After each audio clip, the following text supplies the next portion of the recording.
friends, and welcome to In the Know with Axonify, your 25-minute TLDR into the biggest topics impacting the workplace today. I'm JD, I'm the Chief Learning Architect at Axonify, and today we've got a jam-packed episode for you, and it's all about content. I know, content can be a massive headache. Good content takes a lot of time to build, it takes a lot of effort to maintain, it's expensive to buy, and it's just getting harder to keep up with the content demands of fast-changing, highly regulated businesses. And I'm curious, for all of you out there that are watching live on LinkedIn or YouTube right now, what's the single biggest challenge that you're facing when it comes to content in your workplace learning practices? So let us know in the chat right now, what are the biggest challenges that you're facing when it comes to content? Because we're going to talk about several familiar content challenges today with our special guest, who's an instructional designer in a fast-changing and highly regulated business. Ingrid Carreres from Sonnet Insurance is going to be here to share her approach to building content agility by applying curation and artificial intelligence to accelerate the content process. But before we say hello to Ingrid, let's dive into our feature story. The content struggle is real. Every ID out there wants to build high quality, high impact content that aligns with solid learning principles, but it's just too difficult to do that and keep up with business change a lot of the times. As a result, most workplace learning content is just overstuffed. We often only have access to our audience for small windows of time, so we end up having to cram all of that information that our stakeholders demand into our content. That makes a lot of content irrelevant. It's not designed to meet everyone's individual needs, meaning in a lot of cases, it's not really designed to meet anyone's needs. Content's also expensive. It doesn't matter if you buy it or if you build it using hours of specialty talent, subject matter expert review, and stakeholder reviews. And all of these steps make a lot of content slow to deploy. By the time you get that course out into the world, the problem has changed, or the business has moved on to that next big priority. And content can be hard to access for a majority of the workforce. It doesn't matter if you build a great course if an employee will never be near a desktop computer to use it because they do their job at the deli counter in the grocery store. And let's be honest, a lot of learning content isn't exactly engaging. And I don't mean I can click a lot of things engaging. I mean interesting, stimulating, enjoyable, simple, something I actually want to do because I know it's going to help me, and just maybe I'll have fun while I'm doing it. And finally, most content doesn't align with the realities of learning. It doesn't matter how much you spend building or buying a course if people can't remember the information they need when they need to use it on the job. So how do we overcome these obstacles to achieve our goal of providing the right content to the right person at the right time to support performance and foster skill development? Well, for me, fixing content begins with a mindset shift. I know we like to roll up our sleeves and devise creative solutions using the latest authoring tools, but we have to abandon our build-first mentality in favor of what I call a 3B content strategy. Sure, we're still going to build plenty of content, but we're only going to do it when we have to. And that's why the first B is borrow. By borrow, I mean crowdsourcing content from our internal experts, including your frontline teams, as well as using openly available resources. That means articles, blog posts, YouTube videos, basically the internet. So if a topic doesn't require heavy SME vetting, you have limited time and budget, or the information is just changing too quickly to keep up in any other way, find ways to borrow the wisdom of the crowd. The second B is buy. No one should ever have to build ladder safety training content ever again. That taken care of. So if the problem has already been solved by a trusted partner, we should buy the content. It's a great idea for topics that are highly regulated but not unique to your business, as well as durable skills like foundational business practices. The last B and the last option is build. We should only build content when the problem is unique. It's a proprietary concept. It's specific to the jobs people in our organization does, or the content just isn't available anywhere else. This is product stuff, culture stuff, process stuff, internal practices and standards. That's when we should spend our limited time and resources building content. So the 3B content strategy is going to help you increase learning agility, increase the opportunities for skill development within your organization, reduce the strain on your limited L&D resources, and finally help you keep up with the changing needs of your people and your business. That's today's feature story. Today's feature story was brought to you by a very exciting announcement. Today, Axonify announced that we've acquired Nudge, the top-rated deskless employee communication and execution platform. Bringing together the capabilities of Axonify and Nudge will help us simplify the frontline employee experience while providing best-in-class tools for customer-obsessed, frontline-devoted organizations. After all, successful teams don't just get work done, they get it done right the first time. Today is just the beginning of our story, and there's a lot more to come as our teams work together to make sure frontline employees have the knowledge, skill, resources, and motivation they need to thrive today and tomorrow. So if you'd like to learn more about this match made on the front line, head over to axonify.com/nudge. Now I'm excited to welcome our guest, Ingrid Carreres. Ingrid is a senior bilingual instructional designer and passionate learning practitioner. She specializes in customer service, financial products, telecommunications, and sales training, and has trained and coached professionals in various parts of Canada, the United States, South America, Egypt, and the Philippines. Today, Ingrid works with Sonnet Insurance, whose mission is to provide Canadians with an easy, transparent, and customized way to buy home and auto insurance online. Ingrid Carreres, you're in the know with Axonify. Hello, everyone. Good morning. Thank you so much for joining us today. Let's start off by finding out more about the audience that you support. So could you tell us about the audience at Sonnet and the unique challenges you face as an instructional designer in a fast-changing, highly regulated industry? Sure, I can do that. So the insurance that we have, they are all insurance advisors, and they support, our customers who purchase insurance online. They need to make changes. They need advice on their coverage and billing, things like that. We also have in the audience some specialty groups that answer various inquiries with different levels of authority in Ontario and in Quebec. We also have like this billing and back office group that has some complex billing queries and renewals and things like that. And our other biggest group is the senior advisors. They handle everything to do with support queue questions, escalations, and things like that. So in order to operate, we must have the staff licensed in all provinces and comply to government regulations. As you know, it's highly regulated. I know you mentioned it. So we always start, with OTL, which is called the Other Than Life in Ontario. We're also having Quebec EMF. So there's a lot of content there. So our challenge is really, we have unique groups, but also the language, Quebec has language laws now that we really have to comply to. And let me tell you, even being bilingual can be very challenging. So the biggest challenge for individuals that we have is just being able to access the content and information quickly and effectively while interacting with the customers. We go through different channels. It can be, on the phone or chat or email, things like that. The other challenge is after onboarding. I'm not surprised there. I'm sure a lot of people heard that. They feel like that content overload. It's like so much, right?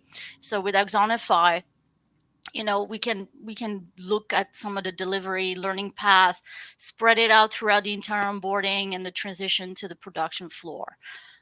So that's really good. The last big thing I would say is we're challenged with keeping the content accurate. So with Axonify Discover, we were able to update effectively and go through a review process internally and more efficiently. So that's the biggest, these are the biggest challenges. And we're also part of a company, our parent company is called Definity, and they're going through this modernization project since last year. So the contact centers, new technologies, new processes, everything. And we're still going through that right now. So you can't imagine the amount of communications we have to send out. So yeah, that's just big. I'm tired just hearing about it. So let's dive in. Let's dive into the unique challenges you face and how it informs the way that you think about and the way that you build and deploy content. So in the feature story that I went through, we talked about the importance of building content as a last resort to maximize resources and keep pace with change. So I'm curious, how do you decide whether you're going to build content to solve a particular problem or address a topic versus pull content from a third-party source like Axonify's content marketplace? How do you make that decision? Yeah, no, that's a great question. So, we had to rethink how we deliver training and the kind of training as well. That's for sure.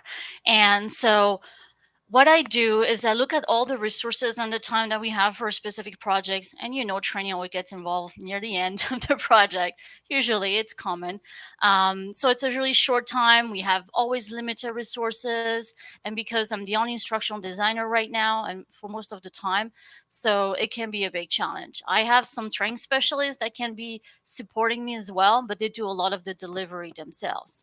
So I looked at time, resources, then I look at all the competencies within that project scope that I need, and then I start my research. I always do research. That's probably my favorite part, honestly. And then I start my content curation process. So I can go to our HRLMS, at the Definity Learning. I can look at the existing content within Sonnet. Maybe we have something. I talk to SMEs. I look at all the tools we have, and definitely going through Axonify Content Marketplace.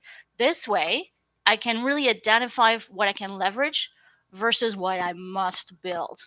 And so typically for marketplace, I look at modules like off the shelf types like customer service skills or live chat, things like that. Awesome. And it's a great point about doing that footwork up front to understand the limits of your situation, right? The resources you have available, the time, because usually when people ask for training, when you ask when they need it, the answer is yesterday. So the realities that you're facing, especially with limited resources, especially if you're a team of one, or maybe you're the only instructional designer or content developer, being realistic about what your options are and then taking advantage of your resources so you can balance those realities out a bit. And I want to dive into the building side a bit, because as I said earlier, we're shifting from building being the default solution to the last resort, but we're still going to do a lot of content building, especially in a fast-paced, kind of unique operating environment. The question becomes, how do you keep pace and build content as quickly as employees need it, as stakeholders require it? And that's something that Axonify has been really looking at for several years, because our question-based approach is really critical to the way that we deliver and the way that we measure learning. And when you have 80% or 90% engagement with tens of thousands of frontline employees, you need to make sure content and relevant content is always ready to go. So that's why we just released, and I know, Ingrid, you're excited about this feature that you're already using. We just released a tool that's helping instructional designers build question-based content up to 30% faster, called the Content Assistant. So I want to do a quick tour of what the Content Assistant is. And then, Ingrid, I want to get your feedback and thoughts as an instructional designer who's using this tool in your work today, how it's helping you accelerate your content processes. So let's jump in to a kind of a reenactment of the Content Assistant process. So as I mentioned, questions are at the core of what we do at Axonify. So Axonify users and customers use a lot of questions. And I mean a lot of questions. One organization has over 35,000 questions in their platform. So when you can't pull the content from a marketplace or a third party, you need to build it fast and at high quality. And that's where the Content Assistant comes in. So the idea here is that the first thing you're going to do is you're going to take your source material. So that could be a PDF process document. It could be the Word version of a video script, the content on which your training is going to be based. And in this case, we're going to recreate in a real life example where I'm taking an article I actually wrote for Chief Learning Officer magazine about the importance of manager enablement. And I'm going to upload that to the Content Assistant. And then I'm going to hit the extract button. And what that's going to do is it's going to have Content Assistant read the source text and identify the critical points that we should reinforce in this learning program. So here it's giving me two options. I can either extract the key learning points verbatim from the source, or I can let the Content Assistant restructure the information based on its understanding of the material. For our example today, I'm going to let the Content Assistant do its thing, and it's going to restructure my source information. So in about 5 minutes, the Content Assistant can generate key learning points. So in this case, it extracted 22 key learning points from my article, including the one you see on screen here about burnout. So the most common reason for employees to leave their jobs is burnout, and employees feel like they're being treated unfairly, that their workload's unmanageable, and that information isn't timely or reliable, and that performance goals are unreasonable. So that's the key learning point. And here you can see the comparison text from the article that Content Assistant used to generate the key learning point. And you can see how it understood the connection between burnout and people losing their jobs to put that key learning point together. Of course, an ID can manually revise the KLP if the Content Assistant didn't get it quite right, because it is an assistant after all. And then every time you make an edit, it actually improves the accuracy of the AI moving forward.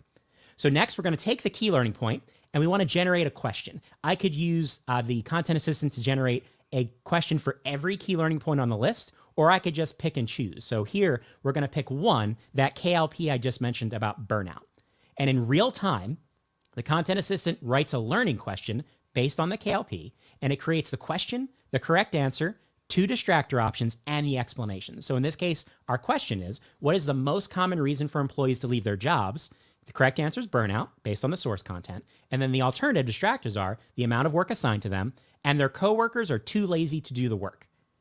And I actually think the distractors are the most interesting part of the story, because writing good distractors is often the hardest part of writing a good question. And if you look at the second one, that statement's not from the source content. I wrote the article. I didn't mention the word lazy. I didn't mention that concept. The content assistant generated that sentiment on its own based on its understanding of the topic. But if those distractors don't work for you, Content Assistant also gives you alternatives. So an instructional designer can pick from a list of alternative distractors or manually make an edit and, again, train the AI to do better next time. So that's a quick look and recreation of what it looks like to write questions using an AI assistant. So Ingrid, I'm really excited to get your thoughts, and as well as thoughts from anyone out there watching. What's your reaction to a tool like the Content Assistant? Drop in the chat right now. What's your one-word response to using that type of tool to accelerate your content development progress? And Ingrid, I'm interested to get your thoughts. How are you using the Content Assistant at Sonnet? Well, I just want to say my team, and especially my coworker Christina Burnson, she and I, when we heard about this, we were mind blown, honestly, because you would have told me 5 years ago, JD, that this existed. I'd be like, sure. No, nobody can do that. Like, the person has to do that. Writing questions takes a lot of thought. So it really, really changed a lot of things. And I have to say, that whole modernization project that we went through and we're still going through, it really helped us out, because when we, even with the beta version, when we tried, we would just pick a key component, like a key piece of information, put into a KLP, click generate question, and that's it. Like, I got my multiple choice questions just as you showed. So it's incredible. It accelerated the build of the content, and it showed that, for example, like, I was able to create about 15 topics, which includes 8 to 10 key learning points, in like less than 2 days on my own. And that was it. It didn't take me weeks on or months sometimes. So I just want to say it really changed the game out there for sure. Awesome. And I'm curious, as an instructional designer, is this type of technology changing the way you do your job? It really does. I don't have the anxiety anymore about, what they need or want, because with the AI, and Axonify especially, I know that they will receive that training that is based on their knowledge and learning history. I know it's specific to that individual, right? I know I talk about different group of audience, but everybody is different. So to me, that's just fantastic. I don't worry about that anymore. I just want to make sure they have accurate, high quality content, and I know I can get that effectively and efficiently. So the technology to work to trigger training refreshers and the right content to each unique individual is amazing, because we know that one size doesn't fit all anymore. That doesn't work, and we need to customize the training to each individual and not just the group. So again, it gives us more time to focus on other things, because there's so many great things and initiatives that we want to do, like engagement and also reward strategies and communication strategies. So it's just fantastic. It's just helped me to just be more effective in my job every day. That's a great point. And I think your story is so powerful, because it really shows that balancing act of, you're one designer, you're supporting a large audience that do different types of work in a fast changing environment that also has the regulatory considerations with it, that also has complexities like language and making sure everyone gets an equitable experience.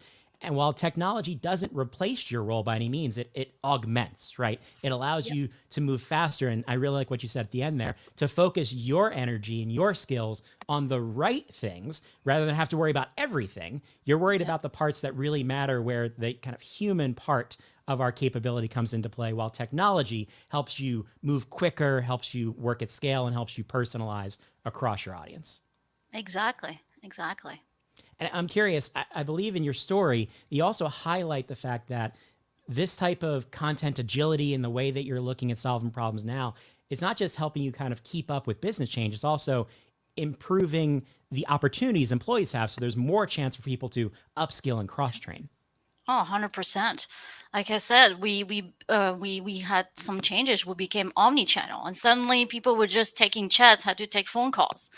Can't imagine that anxiety that they have, or vice versa. It's like, I don't know how to type so fast. Like, how am I going to learn that? Right. So it definitely showed, the ability for us for upskilling, and we know how important it is now with the Great Resignation. So what we've seen is better engagement survey result overall. It was just tremendous. Their quality scores as well improved in the knowledge and process section. There was always that part that created a lot of anxiety to the advisors, because before they were like trying to search for something, the search functionality wasn't working well. It had to be the exact word. When Axonify, you don't have to worry about that. In other words, we also have the core business changes that we're able to meet, such the shift from measuring our agents or advisors, I should say, from CSAT to NPS, or the Net Promoter Score as a KPI now. So that really helped boost that. We even got training on what NPS means from Axonify Content Marketplace. And the modernization initiative that I mentioned earlier, there's less resistant to the change, because they feel they can see what it does for them. They can see it's personalized. They can search for what they're looking for. So they're definitely more engaged, and the quality scores are just much better. Overall, the business is just winning there.